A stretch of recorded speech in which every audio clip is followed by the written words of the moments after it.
Drone रे पहुंचा गला दिव्यांग भत्ता नुआपड़ा बालेश्वर पंचायत भूतकापड़ार जड़े दिव्यांग हेतराम सतनामी घर को ड्रोन सहायता तांकर भत्ता पहुंचाई वर्तमान चर्चा रे अछंती सरपंच सरोज अग्रवाल।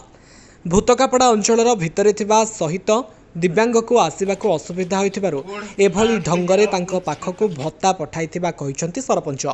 यह द्वारा सेमानंकु आउ पंचायत आसवाक पड़िबो नाही, ता सहित यह करने द्वारा सेमाने उत्साहित हेबे।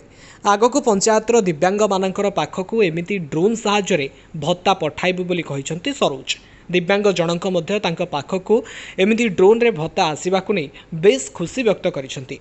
सरपंच को एभली पदक्षेप को अंचलर समस्ते प्रशंसा भी करिसंती। पंचायत भितरे गुटे जंगल भितरे गाँव अच्छे भूतकापड़ा रे गुटे पिला अच्छे हेतराम सतनामी से चाली बुली नहीं पारबार बचपन नु से चाली बुली नहीं पारबार तार पेंशन नहीं होथिला जे मुई तार पेंशन कोरई छे मधुबाबू पेंशन और विदेश रे मुई देखली कि समान ड्रोन रे आना जाना हो छे तार लागी मुई भी ड्रोन मंगाली और ताकू ड्रोन रे पेंशन दिया हेला। ब्यूरो रिपोर्ट प्रतिध्वनि न्यूज।